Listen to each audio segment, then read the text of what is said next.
الحمد للہ وکفا وسلام علی عبادہ الذین اصطفیٰ اما بعد فاعوذ باللہ من الشیطان الرجیم بسم اللہ الرحمن الرحیم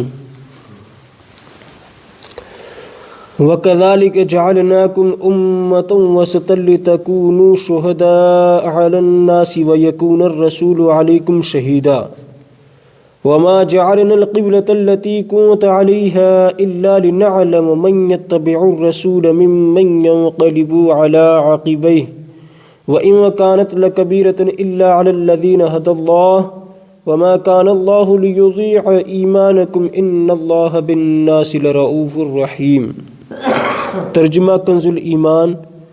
اور بات یوں ہی ہے کہ ہم نے تمہیں کیا سب امتوں میں افضل کی تم لوگوں پر گواہ ہو، اور یہ رسول تمہارے نگہبان گواہ، اور اے محبوب تم پہلے جس قبلہ پر تھے ہم نے وہ اسی لیے مقرر کیا تھا کہ دیکھیں کون رسول کی پیروی کرتا ہے اور کون الٹے پاؤں پھر جاتا ہے، اور بے شک یہ بھاری تھی مگر ان پر جنہیں اللہ نے ہدایت کی، اور اللہ کی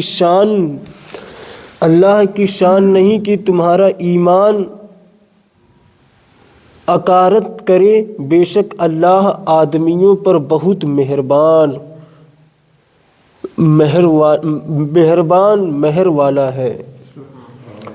وَكَذَلِكَ جَعَلْنَاكُمْ أُمَّةً وَسَطًا، اور اسی طرح ہم نے تمہیں بہترین امت بنایا، یعنی اے مسلمانوں جس طرح ہم نے تمہیں ہدایت دی اور خانہ کعبہ کو تمہارا قبلہ بنایا، اسی طرح ہم نے تمہیں بہترین امت بنایا۔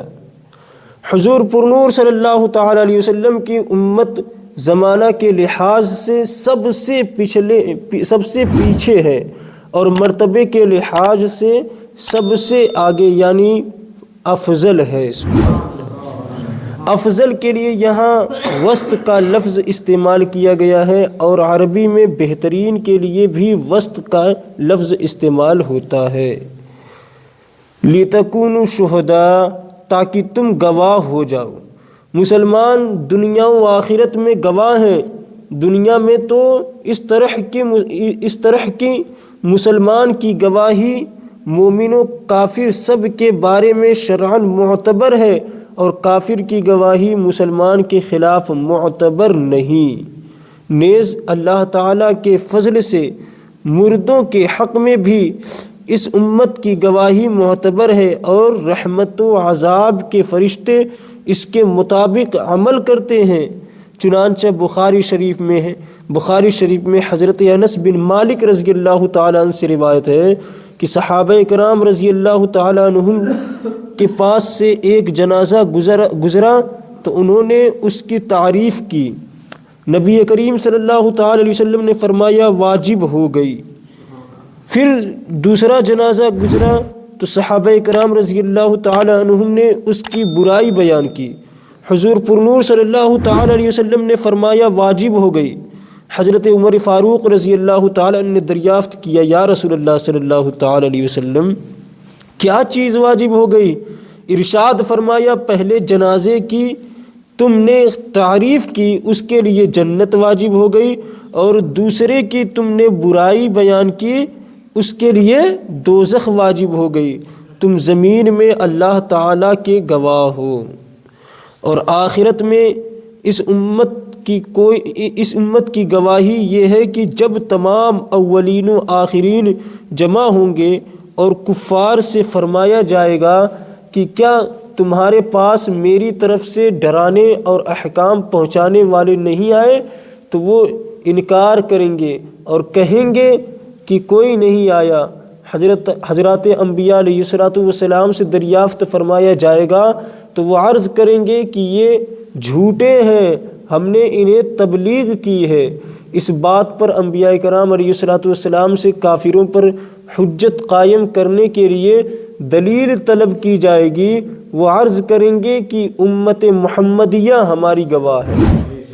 چنانچہ یہ امت پیغمبروں کے حق میں گواہی دے گی کہ ان حضرات نے تبلیغ فرمائی، اس پر گزشتہ امت کے کفار کہیں گے امت محمدیہ کو کیا معلوم، یہ تو ہم سے بعد میں آئے تھے۔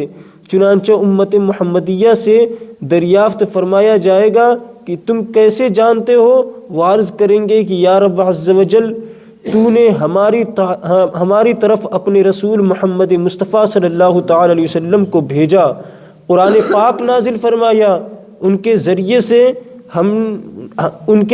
سے ہم قطعی یقینی طور پر جانتے ہیں کہ حضرات انبیاء علیہ السلام نے کامل طریقے سے فرض تبلیغ ادا کیا۔ پھر سید الانبیاء صلی اللہ تعالی علیہ وسلم سے آپ کی امت کے متعلق دریافت فرمایا جائے گا تو حضور پرنور صلی اللہ تعالی علیہ وسلم ان کی تصدیق فرمائیں گے۔ زبان کی احتیاط نہ کرنے کا نقصان۔ یہاں یہ بات یاد رہے کہ یہ تمام گواہیاں امت کے صالحین اور اہل صدق حضرات کے ساتھ خاص ہیں، اور ان کے معتبر ہونے کے لیے زبان کی نگہداشت شرط ہے۔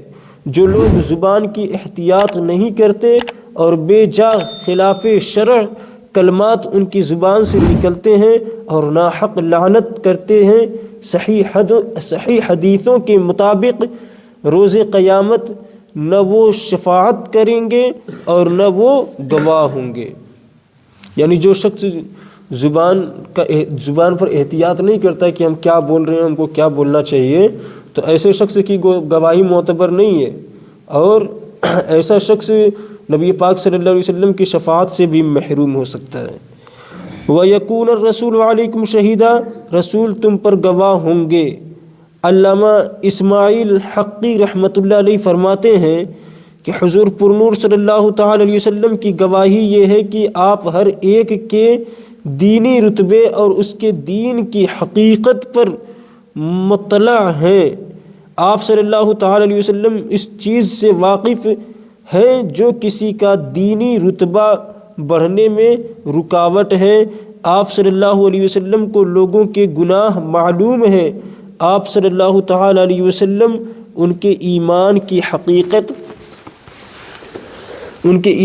حقیقت اعمال، نیکیاں، برائیاں، اخلاص اور نفاق وغیرہ کو نور حق سے جانتے ہیں۔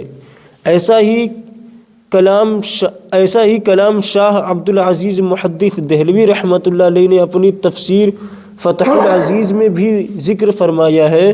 یاد رہے کہ ہر نبی علیہ السلام کو ان کی امت کے اعمال پر مطلع کیا جاتا ہے تاکہ روز قیامت ان پر گواہی دے سکیں، اور چونکہ ہمارے نبی کریم صلی اللہ علیہ وسلم کی شہادت سب امتوں کو عام ہوگی، اس لیے حضور اقدس صلی اللہ تعالی علیہ وسلم تمام امتوں کے احوال پر مطلع ہیں۔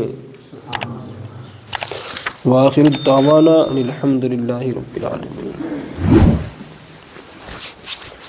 بسم اللہ الرحمن الرحیم۔ اللہم صلی علی سیدنا مولانا محمد مبارک وسلم، صلی علیہ صلاۃ وسلام علیک یا رسول اللہ صلی اللہ تعالی علیہ وسلم۔ یا اللہ پاک پروردگار عالم، ابھی قرآن کریم کی تفسیر ملاحظہ کی گئی، ہمارے پڑھنے سننے میں کسی قسم کی غلطیاں ہو گئی، اسے اپنے فضل و کرم سے معاف فرما۔ ہم سب کو قرآن و حدیث کے مطابق زندگی بشر کرنے کی توفیق عطا فرما۔ رمضان المبارک کے مہینے میں زیادہ سے زیادہ نیک عمل کرنے کی توفیق عطا فرما، گناہوں سے بچنے کی توفیق عطا فرما۔ پورا روزہ ہمت و طاقت و توانائی کے ساتھ رکھنے کی توفیق عطا فرما۔ مولا کریم اپنے حبیب کے صدقہ و طوفیل میں گناہوں سے بچنے کی توفیق عطا فرما۔ ہم سب پر رمضان المبارک کا فیضان جاری فرما۔ رب کریم ہمیں اس ماہ مبارکہ میں مغفرت طلب کرنے کی توفیق عطا فرما۔ مولا کریم ہمیں گناہوں کی ندامت کرنے کی توفیق عطا فرما۔ مولا کریم اپنے حبیب کے صدقہ و طوفیل میں ہم سب کو نیک عمل کرنے کی توفیق عطا فرما۔ ہم سب کا خاتمہ ایمان کے ساتھ عطا فرما۔ وصلی اللہ تعالی علی خیر خلقہ نور عرشہ محمد وآلہ وصحبہ اجمعین برحمتک یا ارحم الراحمین۔